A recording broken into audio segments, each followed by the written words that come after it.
Hey, hey, hey, what's going on, beautiful people? It's your girl, Dr. Alexea, coming on live. Tonight, we are going live with Stacy, also known as Cancer Nutrition Coach, and we will be talking about diet during our cancer survivorship, pre-survivorship, treatment, and just life. So I'm so excited. I'm bringing Stacy on with us. Send the live, share the live, hit the little airplane, send the live to folks you know who would be interested in this conversation. Hey, Stacey, how are you? Good. This How are is, you? I'm wonderful. I always know something is going to be good when stuff just starts happening, Of right? course. All of a sudden, I'm logged out of the account. Why? I'm in the Brca Strong account even when I don't want to be. Now I have a live and a very juicy conversation, Of course. and stuff is happening, so I know it's going to be No. good. So so I'm going to share this live with some folks. I'm going to invite you to do the same, and then we will introduce ourselves and we will get this show on the road. And I hope everybody is doing well. I don't know how things are in your neck of the woods. We're not having sun, but it's burning up in New York. Oh, you're in New York. Okay. Yeah. Yeah. It's So, hot down here in South Florida. So, oh yeah, we don't have South Florida heat, so let me not complain too much. no, but I'm coming up to New York next week. So I'm excited to get out Perfect. of this heat and humidity. Yeah, Florida is a different kind of hot. I will not come down this No, summer. it's so bad. Like, this is the worst summer I've ever had down here. I Oh my don't goodness. remember it ever being like 95 with the high of 105 or 107. Wow. It's insane. Yeah. Well, listen, maybe we have some cool down tips as part of our conversation Yes. on nutrition today. So now that we have some folks on with us, I'll introduce myself. So I'm Dr. Alexea. I'm a triple board certified infectious disease physician. I'm also a stage 3 cancer survivor thriver and a PAL B2 mutant. And of course, I'm here in representation of Brca Strong, where we help to educate and empower women who are dealing with or at risk for breast cancer and gynecologic cancers, regardless of their genetic predisposition. And we're so happy to invite you on, Stacy, and Yeah. have you introduce yourself, and we'll get right into it. Yeah. So I'm Stacy. Like I said, I'm live in South Florida now. I'm a dietitian. I love food. Like, I wore my food I shirt love it. today. It says eat more pizza. Um, Broccoli, I love that. like, what is it? Chick-fil-A says eat more cows or something. Yep. Um, Yep. but I always loved cooking. So I became a dietitian just because I was having stomach issues as a kid. I was basically malnourished, losing my hair. You know, they told me it was female pattern baldness and I better get used to it. And then my mom took me to an alternative medicine doctor. And the first thing she asked me was, what do you eat? And basically, when I told her all I ate was pasta and Crystal Light iced tea, there was a little bit of an issue. Did you put sauce on the pasta, Yes. or were you one of those buttered pasta kids? No, it was all. I didn't discriminate against the pasta. Okay. So it was either butter or tomato sauce or cottage cheese or ricotta cheese. I didn't like discriminate. But my grandma told me if I ate pasta, I'll lose weight. So I took her up on it. Oh my God. Poor grandma with this information. So when they told me, like, when I went to the alternative medicine doctor and she's like, you know, you're malnourished. So I changed my diet and everything changed. Yeah. My attitude changed, my hair changed, my skin changed. I found out I had some food allergies too, so I wasn't doubled over in pain anymore. Yeah. So I wanted to become a dietitian because I wanted to help people learn how to eat. And then after I graduated, I went to culinary school because it's fine to talk about nutrition. Yeah. But we got to know what to cook. Like, let's make some delicious food. Of eating healthy. Yeah. And let's make some beautiful food, Absolutely. not just delicious food, not just healthy food, but. Well, like I say, it shouldn't be, your meals shouldn't be just boring baked chicken and broccoli. Because that's what I hear from my clients. Well, I'm eating healthy. Okay, what are you eating? Baked chicken and broccoli and salad. Yeah. Okay, that's fine for a night, but like for the rest of your life, Right. no. We need some Right. excitement. We need some pizzazz and, you know, flavors. Yeah. So what led you over into the realm of cancer nutrition? So when I moved down here, I got a job at a nursing home, which was great. And then I was like, okay, I need to learn more. So I was very naive, I'm not going to lie, but I got a job at a hospital and they told me they'll put me on the oncology floor. And at that time, okay, great, you know? And like deep down, I'm like, what's oncology? Like I had to Google it. And I'm like, cancer. And I, once again, very naive. And I'm like, well, what am I going to do for people with cancer? Like, and you know, who cares? Eat what you want. But then I really realized how nutrition can make a huge difference of when you're going through treatment and after treatment, and how help with the side effects. You know, I work with doctors too, and they tell patients all the time, oh, just eat what you want, go to McDonald's. And then they come to me and I'm like, okay, please don't. Like, there are healthier, better ways to prevent weight loss or help with the weight loss and help with appetite that we could do with foods and herbs and spices and all this stuff. We don't need to go to the fast food joints and eat French fries. Right. And with actual food, right? I mean, you mentioned the French fries at McDonald's. They have like 17 or 19 ingredients, right? And we have enough chemical exposures when in life in general, forget about going through cancer treatment, but going through cancer treatment as well. You have all of your medication exposures. And then there's that fear that we all get when we've been diagnosed with cancer or when we find out we're at increased risk. Oh my God, what is my burden of toxins? What things should I get out of my life? And of course, food is going to be one of those things that we all want to know about. We all want to educate ourselves about. So this is such an important conversation to talk about as many times as we can talk about it. Absolutely, because it's really scary. You know, I had a patient that, and they're like, oh, I don't need your help. I already Googled it. I know everything I should eat. And people Google it. And even on Instagram and Facebook, there are people out there promoting diet for cancer or any other diseases. And it's scary. And then I have clients come to me because they're scared to eat everything. They have a whole list of foods that they're not eating. And I said, what's left? Exactly. What are you eating? Exactly. Like, even the water is bad. The air is bad. So that it's scary, and it's sad because I've had patients call me in the supermarket, like freaking out, like, oh my God, the doctor told me no soy, and I looked at the labels and there's soy in everything. What do I do? It's in everything.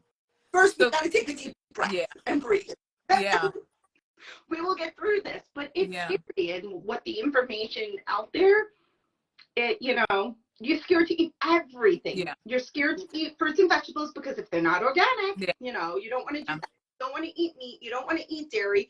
You don't want to do seed oils. You don't want to do fat. I mean, what's left?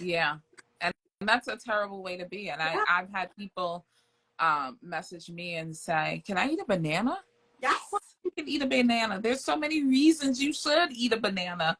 And that you can strategically have the banana because it might help with electrolytes. It might help boost your energy. It might help with diarrhea. Like, there's so many reasons you should eat the banana, but there's so many people on the internet screaming, you can't have sugar and sugar feeds cancer.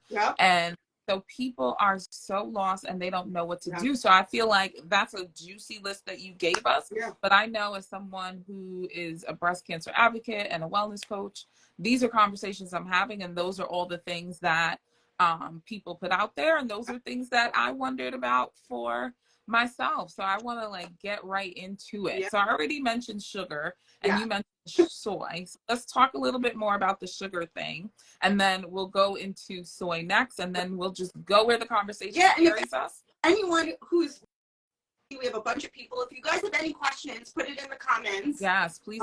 We're here to answer your questions. But so sugar gets such a bad rap. And listen, cancer or no cancer, is sugar good for us? Not in excess. No. Like, should we be eating cookies, cakes, candy all the time? Heck no.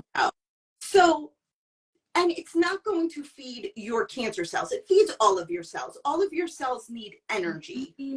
Yes, it helps us think. When people go on the low carb diet, that's the other thing, and they're cutting back on all their carbs, they're not thinking clearly too, because they're cutting back so much because you eat your carbs. So let's go through. Your carbs are your fruits, their whole grains, your pasta.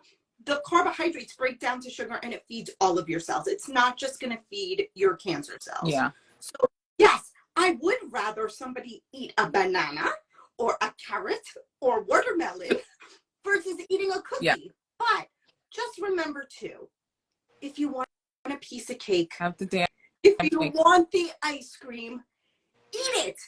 Yeah. Enjoy it, because it will bring you more happiness than anything else. That's right. Endorphins are good too, right? Endorphins, right? Yeah. Right? Those things, you know, a little dopamine surge. We don't want to be so dopamined up that we're like addicted to the thing. But I think it does you more harm to really want the cookie or the ice cream on a hot summer day and be pissed off you can't have because so-and-so said I'm not allowed to have sugar. It's feeding my cancer. My family's judging me. My care team is judging me. And I feel so terrible, but I really want this ice cream, but I'm not going to have it because everybody said so.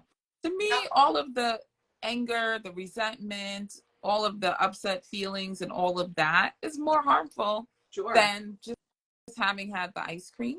And when we deny ourselves, we end up like binging on the thing, right? So we go from having one scoop in a cone and just really enjoying ourselves and having the pleasure to like eating the whole half gallon or eating the whole, you know, pint and a half or whatever it is. Yep. And like, I know people call me, they're like, okay, what shouldn't I eat? I'm like, I don't discuss that. Because if I sit here and tell you, don't eat ice cream, like everyone watching, do not eat ice cream anymore. Even if you don't eat it often, you are going to think about it and want it and think about it. And then you're going to go, oh, I'm not listening to Stacy. I'm just going to eat it and and whatever indulge. Right. But like we do that too. Like we will say that we can't eat something, whatever diet it is, but then we go crazy with it. So we don't want to deprive ourselves. I'm not sitting here saying you need to eat ice cream all the time or cake and cookies all the time. But sometimes we'll say, okay, I'm not going to eat ice cream. Let's just say we're on the ice cream kick. I guess it's hot. So we're thinking of something cold. Yes. And you're like, okay, I'm going to do something else. I'm going to have yogurt instead of ice cream. Yeah. Eat your yogurt. And then you're like, but that's not ice cream. I want it's not hitting the spot. Now you're going to go eat maybe some chocolate pudding. And you're like, that didn't hit the spot either. Yeah. And then you could do this a few more times. And then eventually you're going to be like, I just want the ice cream. So now you just ate 500 extra calories before you ate the ice cream, where you could have just had the ice cream to begin with and not gone through all of that. Yeah. Chips and, you know, people, eat carrots instead of chips. It's not chips. Like, I mean, you could get different tactics, but if that's really what you want and that's what you're craving and you're talking to yourself as you're doing this and that's what you want, go for it. Yeah. The substitutions do work for some things. Sometimes. But it's gotta be for me, it's gotta be a thing that I love. Like I really like salsa, like some or pico de gallo is what I like. Okay. So I can get down with that on some slices of cucumbers or some carrot sticks. Because I really just want something to scoop the pico de gallo in, and it has a crunch, right?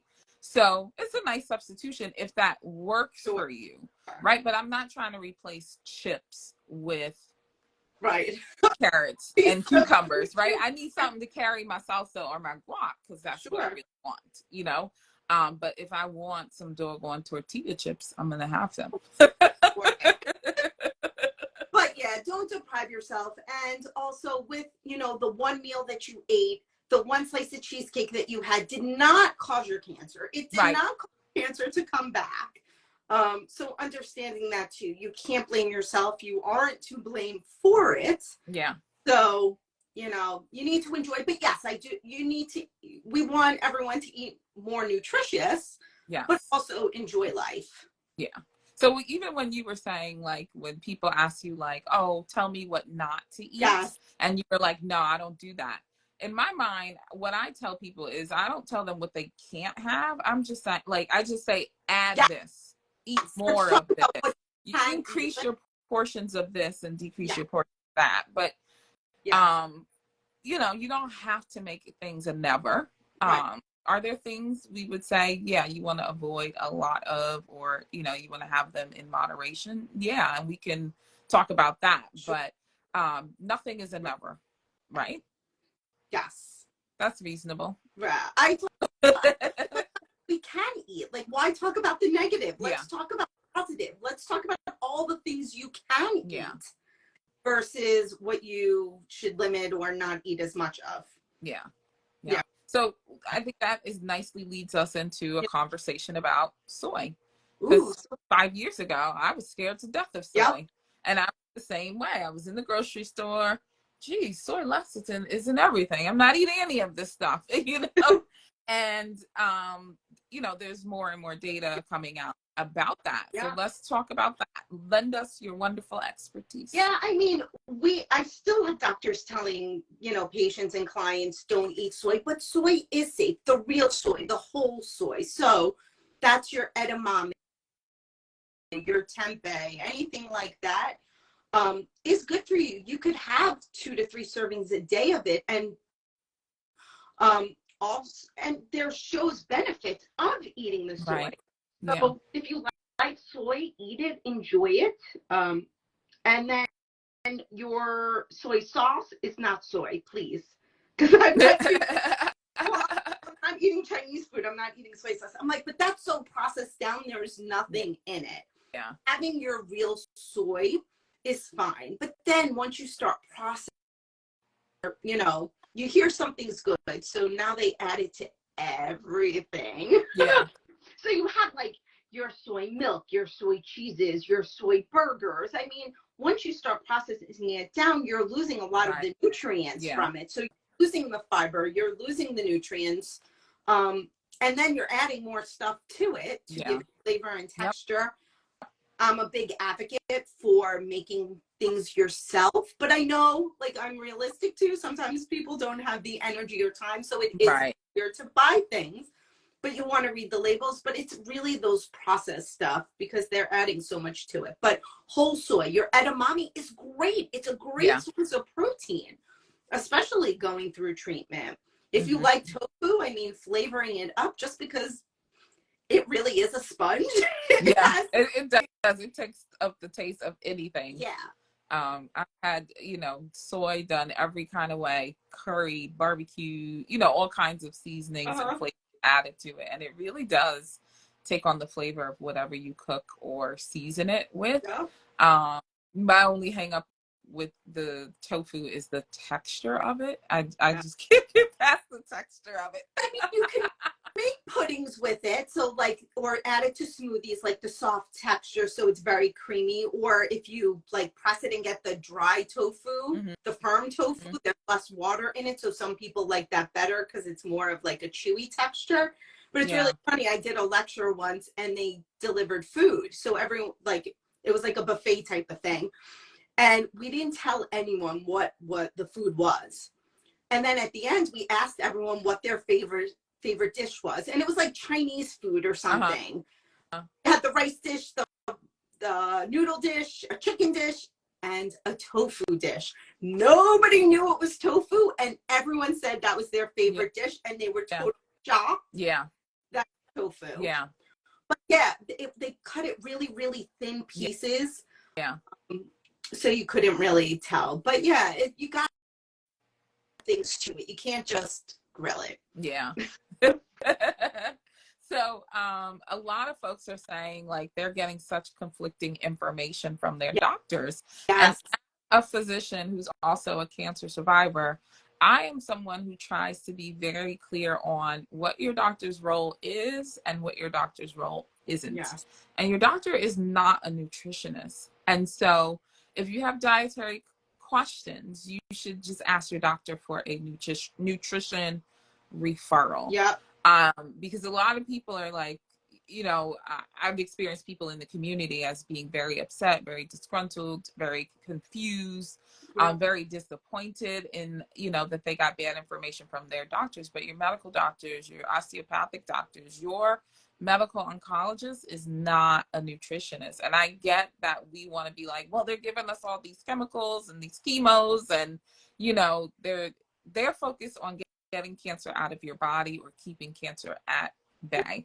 And they can tell you need to gain 5 or 10 pounds or you're not going to tolerate the next treatment. They can tell you need to lose or gain X amount of weight in order to have that reconstructive surgery and have a fat harvesting site, but they're not the experts to tell you the best or healthy way to gain weight. They can tell you how to put on 5 or 10 pounds fast. And yes, it would be McDonald's, it would be, milkshakes, it would be, just adding empty calories. Your body is going to store that as fat. But that is not that's not the right way to go about it. And you need an expert at nutrition care to tell you that, right? You need a dietitian. You need someone who is trained and certified in that. And then from someone who is experienced with working with the cancer community, because people have all kinds of nutritional and caloric needs for so many different reasons. Right? So if I'm a diabetes nutrition and that's my emphasis, what I'm telling my diabetic patients wouldn't be what I'm telling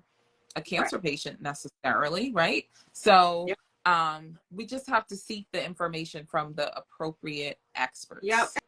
And that's why I started my business, is because I felt like it was missing. I mean, I think dietitians or whatever, we need to educate doctors help. We will alleviate them from answering the nutrition questions. This is what we're here for. This is what we do. This is what we love to do.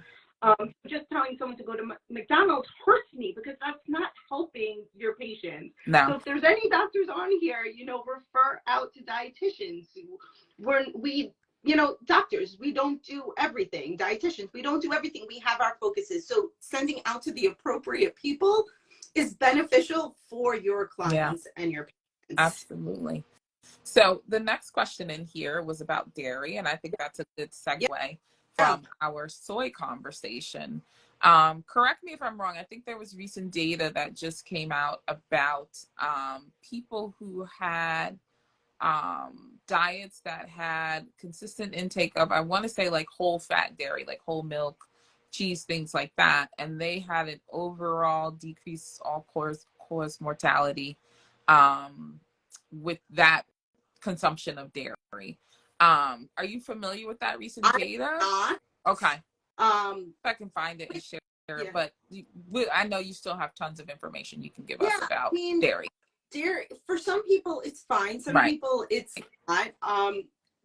Especially with breast cancer, we want to do a low-fat diet. I'm not always to promote, eat everything low-fat or fat-free. Right. At least it's lower fat. It's giving you great nutrients between, your protein, which is so important.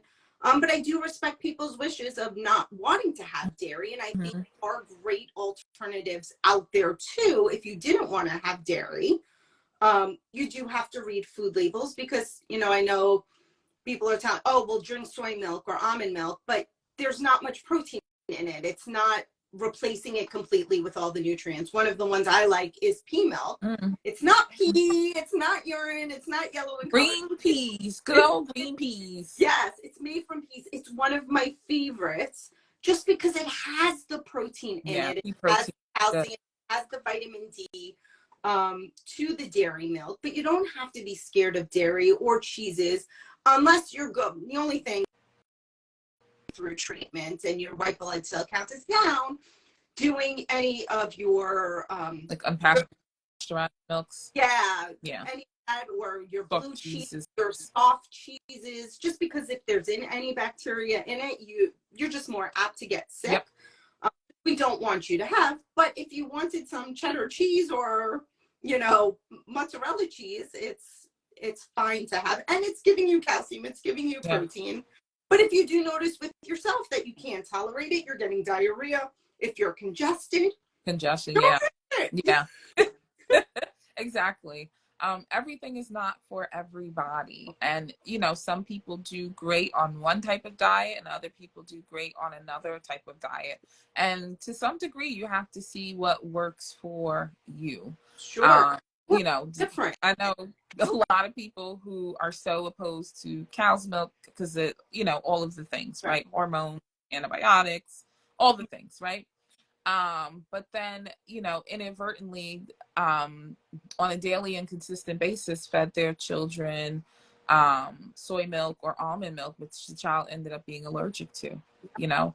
But because it was just so, they were so dead set on it just can be anything but that, Right. it ended up being a problem, and a problem that was overlooked actually for a very long time, because just the outright refusal to do this over that. And, you know, we just have to be open to certain things and open to suggestion and try. And if it's not for you, it's not for you. You know, I definitely get a bit inflamed when I have cow's milk, and I haven't had it like a cup of milk or things like that in a very long time. But when I have it, I know it makes me congested. I know it makes my joints inflamed, you know. So I'll only eat pizza on the weekend, and it has to be when I don't have anything to do the next day, because I know I'm going to be swollen. I know I'm going to have a headache, and I know that my joints are going to sound like a bowl of Rice Krispies. And it's I know that.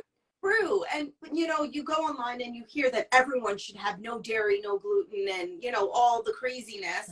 And everyone is different. Like, I'm not going to sit here and say everyone should have no dairy. If you could tolerate it and you could and you like it and you're doing fine. Yeah. But if you do start noticing things, if it's stomach aches or congestions, I mean, it's one of the first things I tell people, hey, why don't we, you know, just for giggles, let's see, don't drink milk for a week and let's see what happens. Yeah. But yeah, everyone definitely is different. Yeah. So just listen to your body, right? We listen to our body when we know something is wrong and our healthcare professionals aren't listening or aren't taking us seriously or dismissing us because of age or, you know, whatever things, right? Listen to your body when it comes to the things that we're doing to them and the things that we're exposing to them. Sometimes you just got to trust your gut. You know, and you are your best advocate. Like, your doctor too. I mean, I'll get on my soapbox about this, but you need to trust your doctor. You need to like your doctor, and you should tell them anything that you do, even if it's the craziest thing and you went to like an integrative medicine doctor and they told you to take this. Like, you need to be able to share it with them and them not for it or give their expert opinion on it. But if you don't like your doctor, there are others out there. So please, get a new one. Get second opinions, third opinions. It's okay. Yep. But you need to like your doctor and trust them and tell them the most embarrassing things, because it might like ring a bell with them and be like, oh, we need to check this out. So don't be afraid to tell your doctor anything that's going on. Oh yeah. And especially what you're eating. There's things that are, you know, outright dangerous. Many, many moons ago, I took care of a child who was a cancer patient, and the family bought cheese from South America and fed it to the child. And this child, who survived a terrible cancer, ended up with Listeria meningitis, you know, devastated his little body and his brain. Because he was not eating things that was appropriate for his health and well-being, and nobody thought to just run it by the doctor. So there's no question that is too silly to ask. Like, just ask the nurse, hey, could you ask the doctor for me? Is it okay for me to have this? You know, there's no harm in asking. And it's So we'll go from dairy to meat, because someone asked, what type of meat is better or recommended? And right, there's no better or best. There are some things that maybe we want to avoid in excess, right? So let's get into that. So meat is fine. So let's talk about red meat. So when we talk about, because everyone has different definitions of it, so let's like make it clear of what red meat is, because it's something else. So red meat is your beef, your lamb, and your pork. That is considered red meat. Your chicken is not red meat. Your preserved turkey is not red meat, but it Right. is recommended to have 18 ounces a week or less of red meat. So that is fine. It's a So, lot. well, it depends on who you talk to. A So lot. at the steakhouse, they send you like a 16-ounce piece of meat. So that would be like your meat for the week. Yeah. But yeah, for a normal person, if you're only eating 4 ounces at a time, that's a few times a week that you could have. Yeah. But I know I have clients all the time who want to avoid red meat and avoid chicken and become vegan and vegetarian, but it is safe to have. But you want to choose the leaner meats. You don't want to have the fatty pieces of meat. Any of your The lean delicious meat. ones. No. I'm allergic to meats. I'm allergic to red meat, Yeah. so I'm okay. Yeah. Oh boy. Yeah. I mean, that's the thing. Yeah. And more people are discovering that they're allergic to red meat. I live in the area of the country and work in the area of the country, and it aligns with my specialty, that folks are getting tick bites, Lone Star tick bites, and developing red meat allergies, right? Yep. So you have the alpha-gal allergy. Yep. And that actually is relevant here in the cancer community because it means that those people can't take certain types of chemo agents as well. So it's a thing to be allergic to red meat. And the other thing that always makes me laugh when we're talking about red meat and pork, especially when I was a child, they advertised pork as the other white meat, right? And I am always telling people in the little bit of nutrition counseling that I do give, you know, they have screwed us up with the false beliefs and miseducation that we've been given for the last 40, 50 years about nutrition in this country. So, selling pork as it being a white meat. It's not, it's red meat. And pork is a different story as far as some health implications. And it can have major impacts on some people's health. So people don't eat pork for spiritual, moral, religious reasons. But there's also really serious health implications for eating pork and certain cuts and all of that stuff, and so we got to be careful because we live in a country that wants to put bacon on everything and that's selling us that almost like pork is like a chicken alternative or something, and it is not. Well, especially bacon, because it's cured and salted, and that's a whole other conversation too. Yeah. That does, I mean, we were talking about what not to eat. I mean, that's kind of one of the foods I'm like, eliminate, like your meats of your bologna, your salami, your bacon. Pepperonis and all that stuff. Yeah. Research shows that it does increase your risks of cancer, stomach cancer, so that is one of the foods that it isn't good. Yeah. So I'm not gonna lie, but listen, it's delicious. My daughter says, "Mom, how can you stand to cook me bacon and not eat it?" I said, because I can't. My health is just so much more worth that. And I don't want to have her hung up on food or scared to eat certain things. And I said, listen, if I danced 6 hours a week and swam all over the place and jumped laps, jumped and ran and was as physically active as you are, maybe I think I could balance that out. But I'm in a chair 8, 10, 12 hours a day. I don't have enough physical activity or anything else to balance that out. So you can have it for now. You won't want it forever. Because my child stopped drinking milk after many years of me trying to get her to switch because she learned things about milk that weren't appealing to her. And now she is like, the little anti-milk agent. Do you know you're drinking? There's cowpox in that. Crazy little, sound bites that she has that has swayed her. So I trust that at some point she'll make a different decision for her life and her health. But right now her 12-year-old self doesn't need to worry about it. But she's like, how can you stand to cook the bacon and not eat it? It's delicious. I'm like, it is delicious, but it's just not worth it. And, I think it's like steak or, it's like, you can have some random ground chuck, whatever kind of piece of steak any random day of the week. But why? Maybe you have some Wagyu when you're out on some very special momentous occasion and it'd be the best cut, the best taste, the best flavor, the best experience that one time, or for a birthday or an anniversary or something like that. So I tell people, like, rather than have it every other day or every single week, like, just get the best cut. Yeah. Once in a blue moon. Right. But we have financial issues too, and I understand sometimes people can't afford it. I've never paid for the Wagyu. Let me be clear. The 2 times I had it, I did not pay for it. But it is like, I feel like if I'm going to eat, I want it to be delicious. Okay. I want it good. I'm not just gonna eat just to eat. Like, yeah, I want it to be good. Yeah. I bake for my husband and my son. I mean, they tell me I make a mean steak, but I can't eat it. But you just do what you have to do. I make my own meals. And, you know, people say that too, that it's very hard when you have a family, and my family eats different than I do. And I get it. I'm there. I live that life. But I'm into meal prepping. I prep everything and have it like done. So like I could make a meal like chili. It's a hot day, I know, but chili's not like a summer food. But like I can make my husband meat chili, and I can make myself a vegetarian. It's the same thing. It's just I add some meat in his added. Yep. Yeah. So there are things we could make that both people could enjoy. Let's just say you are going to do burgers and you bought them frozen. Okay, you have your frozen beef burgers, and then you have your frozen bean burgers. Yeah. So there are ways you can eat together, eat the same thing, and not feel deprived, left out. Yep.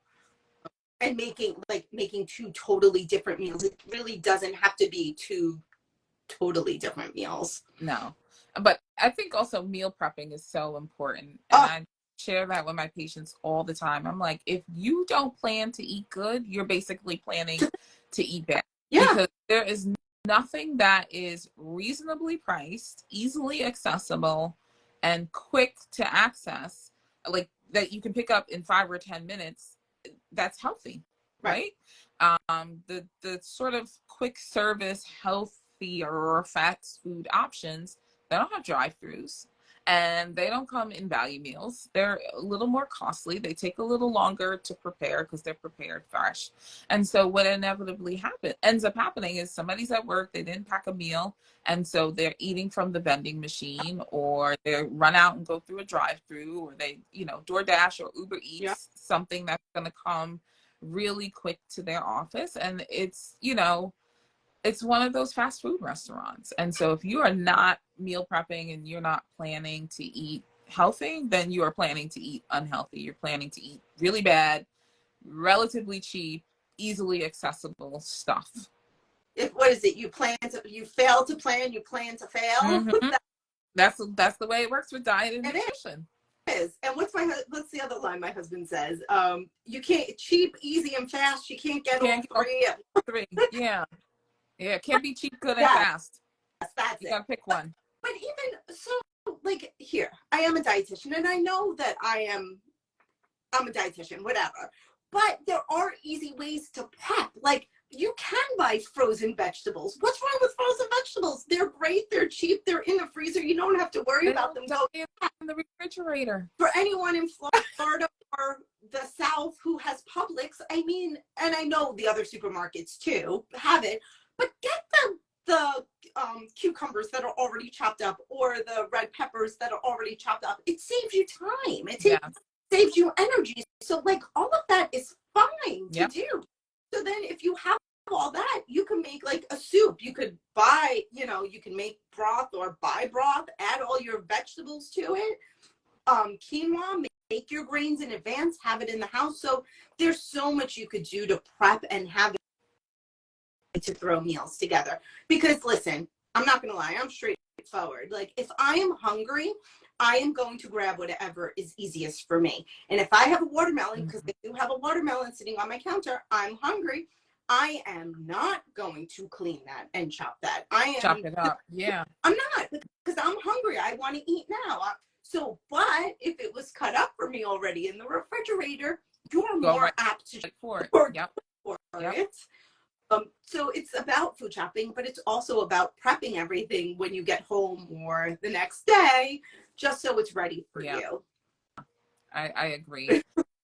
You know, if you fail to plan, you plan to fail. And that goes for food prep too. I think we can't say that enough. I mean, it was a lifesaver for us when I was on chemo that someone set up a meal train, and people were, probably because everybody was in the medical community, people sent us really healthy meals, but every day we knew where the meal was coming from. And if there was nothing set up, then my stepmom, you know, would prepare food. But we had to have a plan, because otherwise everybody would schlep in from my 3, 4, 5 appointments, 8 hours, 6 hours at chemo, and we'd all be starved. And then what would we eat? So even in the midst of your cancer treatment, and in your survivorship, is so important to meal plan and meal prep. Can't say it. And when you have your caregivers or friends or family who want to do to help, because friends do, they want to get involved, but they don't know what to do. Ask them for a meal. Ask them to cook like their food, and then you could freeze them. Like, you could just get a collection of all these meals, freeze them. So for the days that you are fatigued and tired, or just had chemo and you don't want to cook anything, at least all you have to do is pull something out of the freezer and eat it. And that's why working with a dietitian is so helpful, because they could work with you on the meal ideas and what to have, what to freeze, what you could leave in the refrigerator. I freeze meals all the time, like the chili thing. When I make chili in the winter, I do a batch of it and then freeze it. So then, like, for days that I don't feel like cooking, it's like, okay, I could pull out something. Because I know, once again, not gonna lie, when we have nothing in the house to eat, or I don't feel like cooking and we have nothing in the freezer, what are we going to do? We're going to order Chinese, or we're going to order Chinese food, ramen, one of the things. So it's just better to have things prepped and ready, just so you don't go that way. I mean, it's a while, but for sure. So let's see, what haven't we covered? Let's talk about neutropenic diet, because that is so important for those who are undergoing chemotherapy when those cell counts drop. And sometimes even when your cell counts aren't low or neutropenic, your immune system is still compromised and suppressed. And a lot of times people will not understand why you can't or won't eat certain things. Or they will want you to just overlook and bypass. Oh, it's not that serious. Oh, they told me don't do that when I was pregnant, and I ate the things all the time. You know, but it's dangerous. The stakes are different. And like, if you want to take those risks for your body, you go right ahead. But I, as an infectious disease doctor, will not encourage anybody to skip around or play around with neutropenic precautions, especially food precautions. I mean, you can have fruits and vegetables. You just want to wash everything really well before you eat it. I know some people are scared and want things cooked. I mean, the only thing I really wouldn't do is get the pre-cut fruit, like watermelon or melon, and eat that. I tell patients, get the whole melon, you cut it, versus buying it. But being safe with your food, having everything washed and cleaned really well. I mean, the cheeses, like your soft cheeses, your blue cheeses, your sushi is huge. Things I'm like, please don't eat when you're neutropenic, just because there could be bacteria in it. You don't know who's touching it, how long the fish has been sitting out. I mean, especially your raw sushi. It's downright dangerous. And you could say, oh, I went to the sushi restaurant, but I didn't eat raw sushi. But if they rolled it on the same counter or prep space, you're still at risk. So some things, like, we just gotta avoid. We gotta pump the brakes, so we could just celebrate the day we can have them again. But it's not worth it. Some people like when I say this, but like, if you are neutropenic, to go, like, I mean, we tell clients that they can go out to eat. You just want to make sure the place is really safe and have hot food. Not to go to a restaurant and order a salad. So some of them get really happy. Like, the dietitian told me not to eat a salad. I'm like, it is very gross. I've worked in restaurants. I've seen, and I was one of those people who made salads. And it can be very gross. I won't get into it, but if you are neutropenic, it's not the time to get a salad. But go to a worthy place, somewhere that's clean, and get hot food. And if you did want to get delivery, you know, sometimes I'm like, if you just want to be a little bit more careful, heat it up before you eat it, because you don't know how long it's been sitting in the car. At least if you heat it, it's killing any bacteria.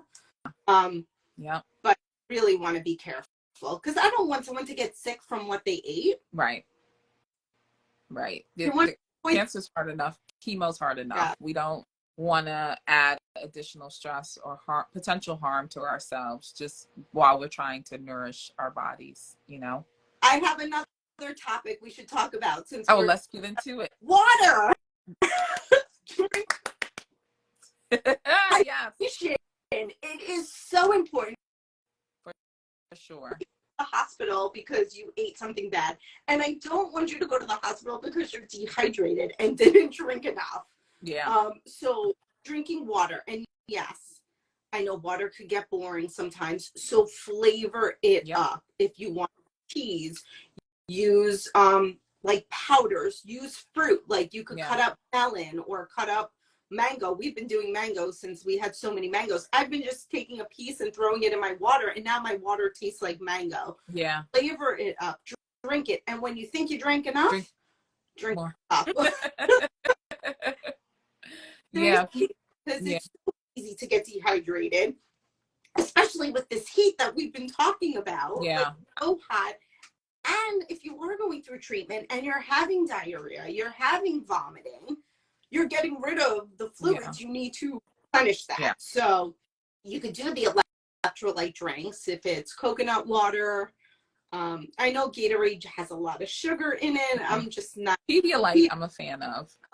Get Pedialyte popsicles. Especially if you have like oral ulcers or mucositis. Now you have the fluid, you have the electrolytes, and you have the soothing coolness of it. But hydration is so important. And when you go through chemo, you know, sometimes you get that metallic taste in your mouth, and so water can taste awful. It can taste like all kinds of things. Like it's at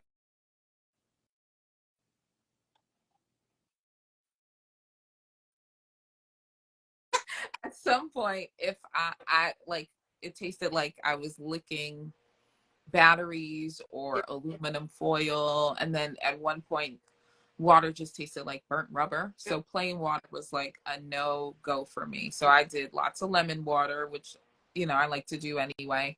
But muddling some fruit in the water definitely helped. Just having any kind of tea, ginger tea, green tea, just I was teeing it up, because even and not with sugar or anything else, but just giving the water some sort of flavor just overrode that metallic taste that was going on in my mouth. I don't generally like ice cold water, but during chemo, some kind of way, ice cold was the move for me. I couldn't get enough of ice cold water. And we have a lot of insensible losses of water, you know, sweating or just perspiration. You know, at the top of this live, I was like dripping with sweat and my glasses were fogging up. So I got to go replenish because my mouth is dry. But during chemo, I had a lot of sweats. Just the chemo itself making me sweat, going through chemical menopause from the chemo, that made me sweat, having night sweats, hot flashes, all these things that we don't think about as water that we're losing. So there's like that minimum amount of water that your healthcare professionals will tell you to drink to flush the chemo out of your system and keep your kidneys functioning and running. But then also having to replace, well, how much did I sweat? Did I change my bed sheets? Did I sleep on top of a towel because I'm having hot flashes or night sweats? Like all of those things are water losses that you have to make sure you're replenishing, and you have to do what you can to replace that water. So I'm sure you've heard many people in the cancer community and the cancer space talking about like alkaline water and all these different things.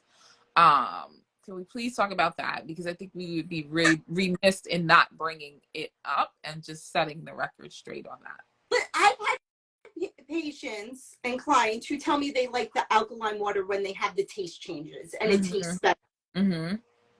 Great. I'm glad it worked for them. However, if you're buying alkaline water because you think it's going to cure your cancer or be better, save your money It's not going It to doesn't, change your body's it doesn't pH. change your body's pH. Once it hits the stomach, it neutralizes. So any water that you have, if it's filtered water or bottled water or whatever, I mean, even the bottled water you want to be careful with, just because you don't know when it's sitting out. If it's Plastic. sitting in it starts breaking down, all of that Yeah. stuff. But yeah, save your money on the alkaline water. But, you know, for taste changes, for some clients, they told me it does help them. But for other reasons, not so much. It's expensive, like $4 a bottle of Yeah. water. Yeah. Yeah. I mean, Very get costly. or just the filtered water is perfectly fine. Yeah. But flavor Yeah. it, you know, even doing ice pops count as fluids. So like we're talking about that too. It's not, it doesn't have to be just water. I know it's hot out, but soups count as fluids, jello Yeah. counts as fluids. All of that is fluid. Yeah. But And eating your foods, right? Your yeah, fruits, your watermelons, you know, well, there's so many ways to eat water. and also look at your urine. Look in the toilet bowl. It's so important. Look at your bowel movements. Look at your urine, because it's going to tell you so Mm-hmm. much, especially the color of the urine. Like if it is a bright yellow color, I mean, usually first thing in the morning it's yellow, but by the middle of the day we don't want it that color. It should be like a light yellow, clear. Mm-hmm. I mean, it's a sign that you're more hydrated. And if it's 5 o'clock at night and you see your your urine is bright yellow, we need to drink some more. Oh yeah. So looking in the toilet could tell you a lot that's going on. Your bowel movements. Yeah. So many things. Yes. Wow. Well, this has been a super juicy, super powerful conversation. So many things to talk about. I think at some point we're going to have to schedule a part 2 for this, because nutrition is so important. Yes. And maybe because we talked broadly, like maybe we could just whittle it down to one area. Maybe we can talk recipes.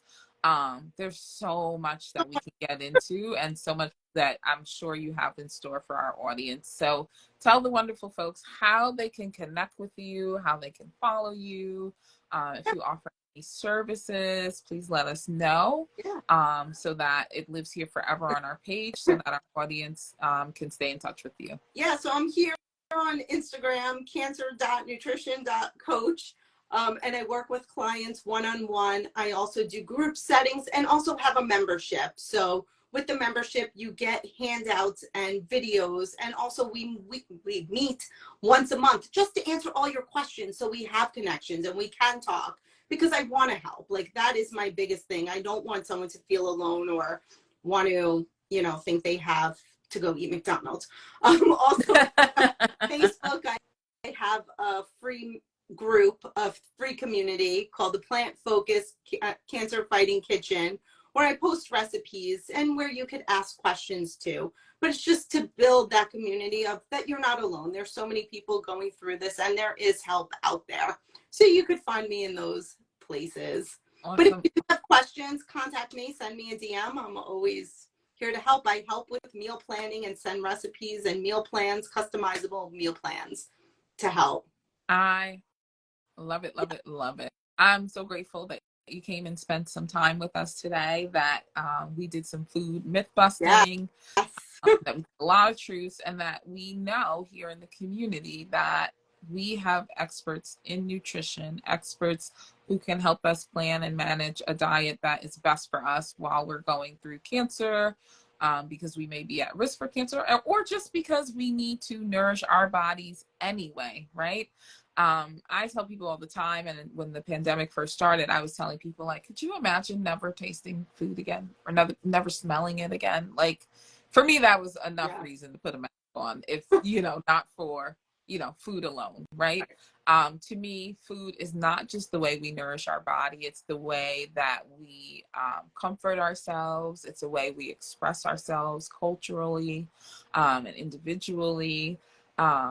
It's a way we pleasure ourselves, you know, and we use food as part of everything, our mourning, our celebration.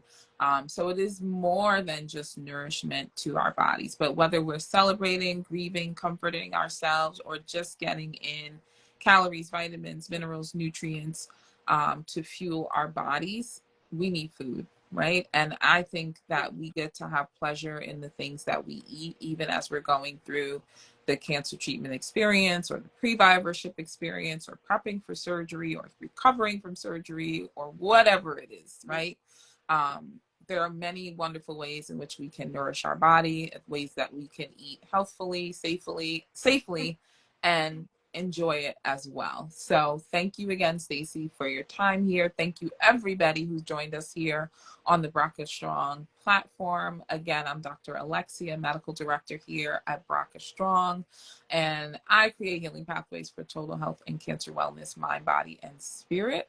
And here at Brca Strong, our goal is to educate and empower women at risk for breast and gynecologic cancers, regardless of genetic predisposition. And we thank you for joining us today. And I wish you all a wonderful evening. Bye. Thank you. Bye. Thanks, everybody.